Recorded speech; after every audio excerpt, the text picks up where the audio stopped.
Hey, I'm Phiphi, for those who don't know. And this is Open Heart Series. And I don't feel like I really need to explain myself, but I definitely want to use this YouTube as a way to just document myself. And YouTube to me has always been a constant, like it's been a part of me since I was a child. Like, it will never go away, so I just thought it was time to be a part of that constant and be a part of something that has seriously been there for me my entire life. And I just love YouTube. I love that you could watch anything on there, and I love how available it is to everyone. And I love talking into a camera, so I was like, why not make this almost like a video diary, archive, whatever. I don't have to label it, but I'm just gonna be on here more. And I'm always down to explore a different medium. So yeah, I have a podcast on Patreon, also called Open Heart Series. I have an Instagram called Open Heart Series. I have a Twitter. I actually have 4 Instagrams, and they all have different purposes, which helps my brain a little bit. But yeah, this is more for me to talk. And I was just realizing that when I love something, for example, I love this book. It's called Walking by David Thoreau, written in 1862, which is honestly so insane. Yeah, it was originally published in 1862 because I just love that, like, he is saying things that resonate with me in 2025. Like, that blows my mind, because it just is like, humans are all connected, and we all kind of say the same things in different languages and in different ways, but we all, like, there's many ways to get to the same place, you know what I mean? Maybe I'll read a line from here right now. It's just so good.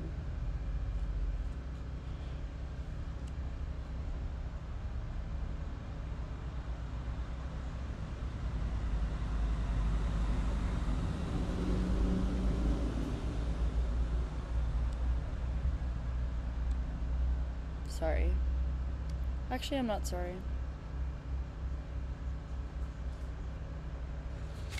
I actually really like this line. It's about inclusivity. Where'd it go? To enjoy a thing exclusively is commonly to exclude yourself from the true enjoyment of it. Which kind of is a segue into what I was going to say. I'm going to read it again. To enjoy a thing exclusively is commonly to exclude yourself from the true enjoyment of it. Let us improve our opportunities, then, before the evil days come. To me, that basically means if you enjoy something and you gatekeep it, you're robbing yourself of the true enjoyment of that thing. And it's a perfect segue, because what I was going to say is that when I love something, also the graphic design of this is just incredible. Yeah, when I really love something, I want to share it. And I think when I was younger, I would aggressively share it in a way, and it was very innocent, obviously, but I remember, like, in college, when I become obsessed with something, I'm deep in it. I am deeply obsessed, and everyone will know, you know?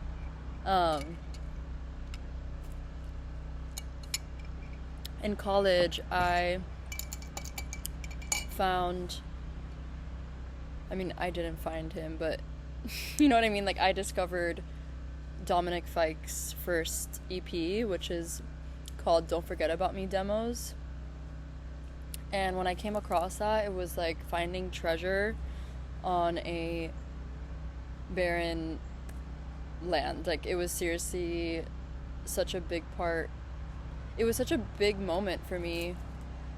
Like, that album just really struck something in me, and I literally I wouldn't make my college roommates listen to it, but since we all lived together, I would connect to our communal, like, Bluetooth speaker that was really loud, and I would just blast it and be like, you guys need to hear this, like, you guys need to hear this, it's so good. And they did end up liking a lot of it. But now I've realized, like, obviously as you get older, you can't force anyone to listen to something, to read something, you can't force anyone to do anything unless they want to do it, you know?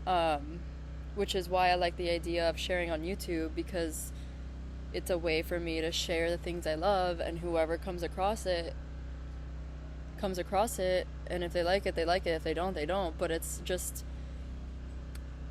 a way for me to further express my love for something, you know? Like, if I like this book, I could just make a video talking about it. I mean, that's what, like, vloggers and people do, you know? But I'm just, like, figuring this out on my own, that it's a way for me to channel my excitement and to channel this feeling I have to share the things that I love. You know, I am the complete opposite of a gatekeeper. If I love something, if I love someone, everyone's gonna know. If you follow me, if you interact with me, I wear it all on my sleeve, on my body, on my face. Like, I will let everyone know that I love something. It is not natural to me to gatekeep something, and it never has been natural. I feel like we all have that within us. We all have that capability within us of wanting to keep something to ourselves and wanting to, like, not share it because it's precious to us. But, like, this quote says, oh my god, I lost it again. Oh, to enjoy a thing exclusively is commonly to exclude yourself from the true enjoyment of it.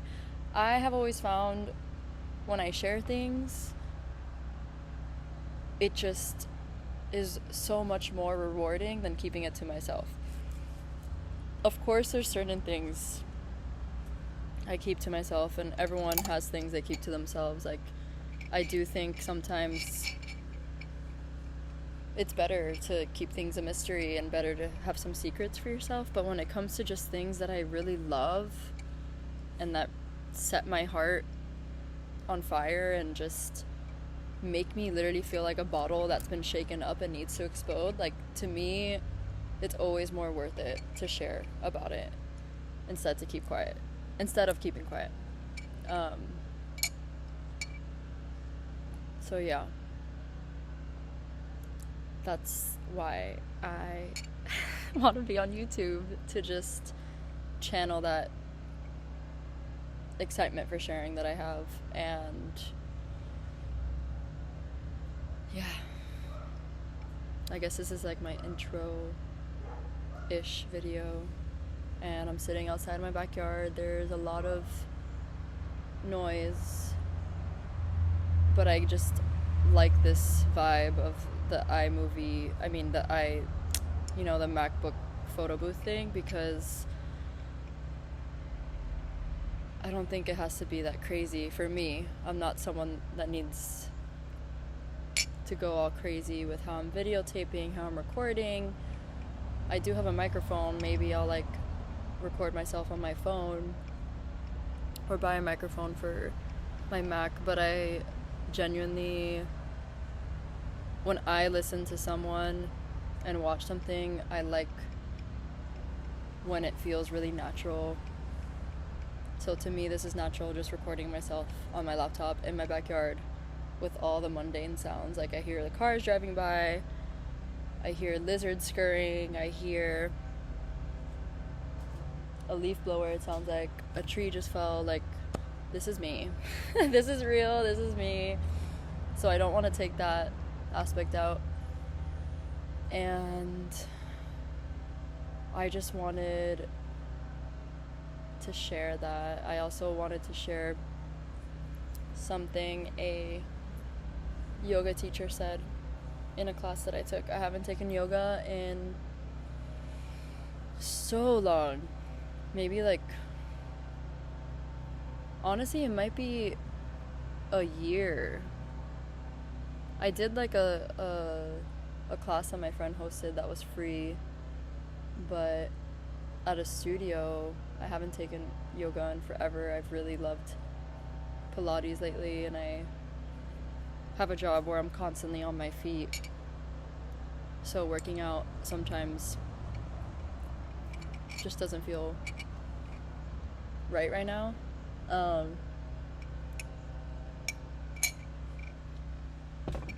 But I took a yoga class on Monday with my bestie Izzy, and it was a hot yin class, candlelit, which is really nice because it's super dark, which I feel like could help if you're a little self-conscious in yoga. I've gotten to a point where I'm not, but it reminds me of like a dance floor. I always feel like the best dance floors are the ones that are just really dark, because everyone just feels more comfortable to move and to be themselves in the dark because they're not as seen. Anyway, it was a great class. Yin is basically a class where it's super passive, super slow. The bus just got here. And you basically hold, I think it's like 7 or 8 poses, but you hold them for so long. Like, you only do 7 poses in the entire class, which is an hour and like 15 minutes, but you hold them for an incredibly long time. And that brings a sort of discomfort because you have to stay still. But it's really useful to put yourself in situations like that, because it teaches you to just breathe through discomfort, because at the end of the day, you're fine. Like, you just need to breathe. And I found myself in certain poses feeling more uncomfortable than other poses, and it's funny like how when discomfort would arise, I immediately want to get out of the pose and be like, no, I can't do it. But then it's like, no, let's fucking do it. Let's reprogram my brain and tell my brain that this is okay and I could handle this, and I just need to breathe. And when I would do it and I would stick at the pose and breathe deeply, I would end up having an amazing stretch, and then my body would get used to it. And it's just incredible how adaptable we are, and how deep breaths really go a long way, especially in times of discomfort. And that taught me things about life. Like, if I'm ever feeling uncomfortable in a moment in life and I immediately want to retreat or run away, it's like, maybe I should just take a deep breath and not want to run so fast immediately or react so fast, you know. But the yoga teacher, said, any moment of stillness is a moment to receive. And, you know, the most simple sentences are always the ones that ring so true to me. And I think universally too, because it's like everyone could understand it. But yeah, any moment of stillness is a moment to receive. And I just think of, for example, and this could be applied to anything. In my job, I'm a server, and sometimes it gets really busy, and it's like those moments of stillness, it made me want to embrace them more, because how I took it in so many ways, right? Any moment of stillness is a moment to receive. And you could think of it as like those moments of stillness are moments to receive information. So me at my job, during a busy night, if I have a moment of stillness, I could take a step back and just like receive information, like, okay, how is that table doing? Does this table need water? Is there anything I could do to help the flow of the service? Like, when you take a step back and you're still, you really have the moment to take it all in and to like read the room, and also you're like receiving information. I even think about moments with my boyfriend sometimes, like we'll encounter pockets of bliss, even with my friends too, where everything is so still and we really just get to like receive the love or the information or the advice that we're giving each other. Or even right now, like I was just sitting still in this chair and I received an idea of like, why not just take a video right now and talk? Like, you know? And I think you really do have to be still to receive. I think of like trying to talk to someone who's in a rush and is in a chaotic state. Like, they're not going to hear anything you're saying because they're not still. Like, they're going a little crazy, and it just makes so much sense to me. So it made me also want to be more present in those moments of stillness and not to like want to rush out of them, because sometimes it's easy to rush, especially living in a city, especially just being a human in this day and age. Like, we're all not built, but there's like this rushing energy, especially with social media, and